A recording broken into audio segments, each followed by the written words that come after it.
So it's now my great honor to introduce really one of the foremost great voices on the global stage for both youth and for climate. I was in Barbados recently. I heard her speak there. Your Excellency, Amor Mottley, the Prime Minister of Barbados and the global chair of the Green Rising campaign. Prime Minister.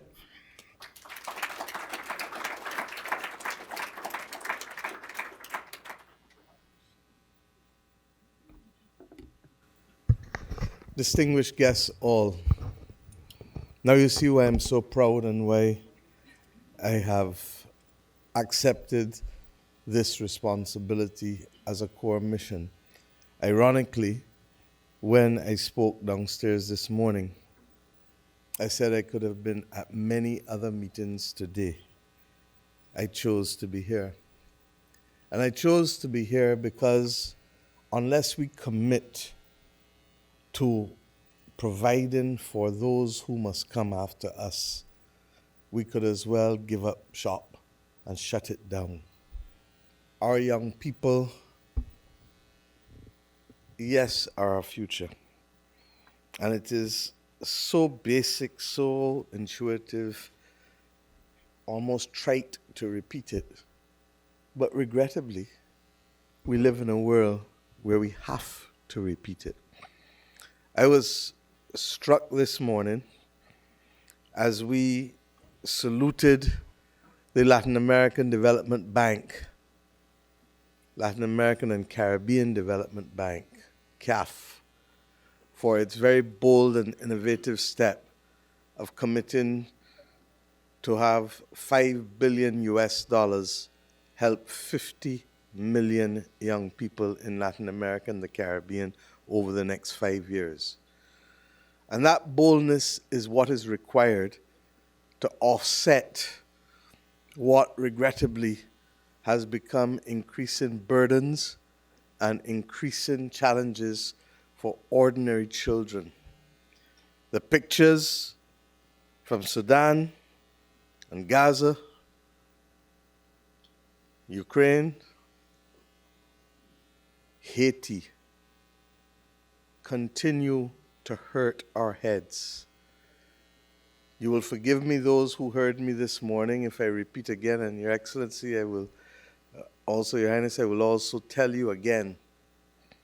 There is a picture that has been haunting me for the last week, 10 days, of a young girl in Gaza, no more than 6 or 7 years old, walking through the rubble in the streets with her sister on both of her shoulders. You can't see the sister's face. You see the sister's body. And in that young girl's eyes, tired, full of despair, body dirty, hair unkempt, but she walks. And she walks clearly, pushing past the pain and the burden of having to carry her sister because she believes that she has a responsibility to take care of her.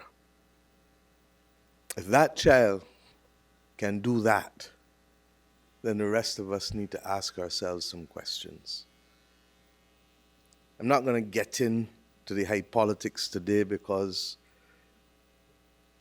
that is, I leave it at regrettable for now, and I'll speak to that tomorrow. But what is clear is that that child demands of us more. When I accepted the responsibility, Ajay's figures haunted in my head too, 800 million people we need to find jobs for. And I know that we have the young people out there who can make a difference if given a chance. Christina will tell you that on Sunday in Africa Unstoppable with Ziggy from Indonesia, we saw a young man doing things that many others, if not given the opportunity, he would not have been able to do. but making a difference in terms of the provision of renewable energy to many of his fellow citizens. This is a time for us all to commit, and as you said this morning, to invest, because it's not charity in truth. Those of us in the region who know that those who are asked invariably to fight on the front lines or who are involved in regrettably criminal activity tend predominantly to be between the ages of 15 and 30 years old. And therefore we have a responsibility to create an alternative path for them. But the funding, like everything else, whether it is climate, whether it is all of the other great causes of the world that we are fighting for, tends to be elusive. But yet we know that there's enough money in this world, and there's enough resources in this world. The problem is distribution. The problem is fairness. The problem is equity. In spite of all that we know, we are the most educated generations of the world. And yet we want to repeat the mistakes of those who did not have the luxury of knowing otherwise. So I come here today both to walk by example and to appeal to conscience. When we launched Generation Uprising in Barbados, we were very grateful for the seed funding of UNICEF to be able to create opportunities for young Barbadians. But as I've always said, do not ask others to do for you if you're not prepared to do for yourself.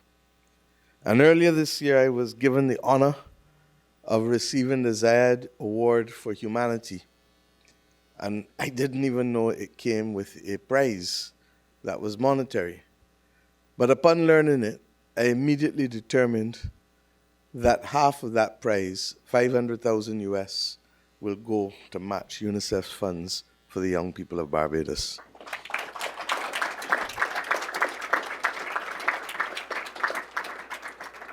So when I move to the next point, I do so with a clear conscience. And I do so recognizing that long before us, Aristotle taught us that equality among equals and proportionality among unequals. When I look at the world, and I asked the governor of the Central Bank of Barbados this morning to just send me a little data on the movement of interest rates globally in the last few years. And the reality is that over the course of the last 3 years or so, in advanced economies, policy interest rates generally moved about 400 basis points, range probably between 300 to 500 basis points in the last 3 years.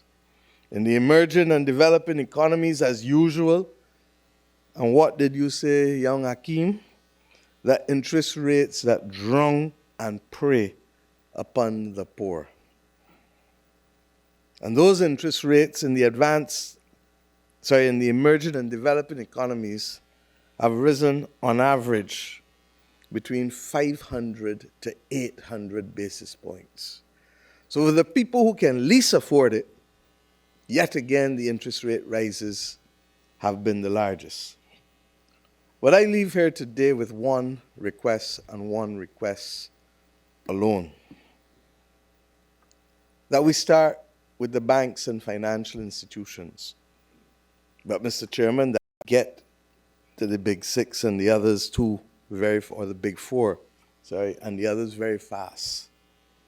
But let us start with the banks and financial institutions of the world, who clearly are operating in an environment where interest rates have not only risen, as I have said, but deposit rates have not risen as fast as interest rates, hence ensuring that there is a broader spread. This morning, the Deputy Executive Director of UNICEF reminded us that for the children of Gaza, for that 6-year-old, 7-year-old child, and others like her, that what is needed for the next 3 months is $66 million. For the children of Sudan who, regrettably, they don't get seen at all, because Sudan don't get seen.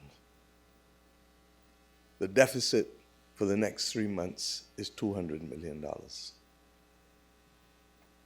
I believe that the banks and insurance companies of the world have a moral responsibility, but also an investment opportunity to guarantee that all of us can live on this planet together without fear of life or limb.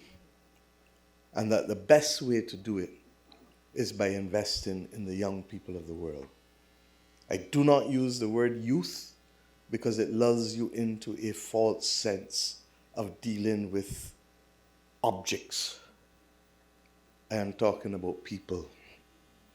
And if every bank and every financial institution in this higher interest rate environment can put aside 100 basis points in a fund for the children of the world, even if only for 2 or 3 years, it will bridge us through a very difficult period. We do not sustain the world by lengthening the lives of old people. We sustain the world by creating opportunities for young people.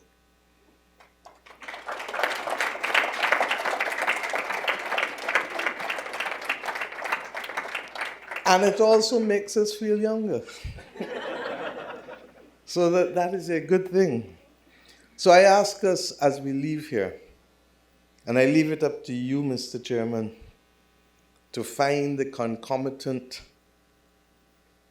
actions for the related and entities to the banks and financial institutions, for the multinational corporations of the world, for those who can lose $10 billion in value on a stock market in a day, or earn $12 billion in additional value in a week, as if their existence and their greed can secure the stability of the world, the planet, and the people, the children of the world.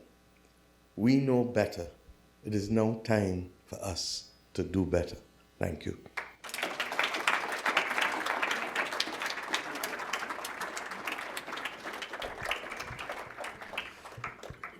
Thank you, Prime Minister, for those very, very powerful words.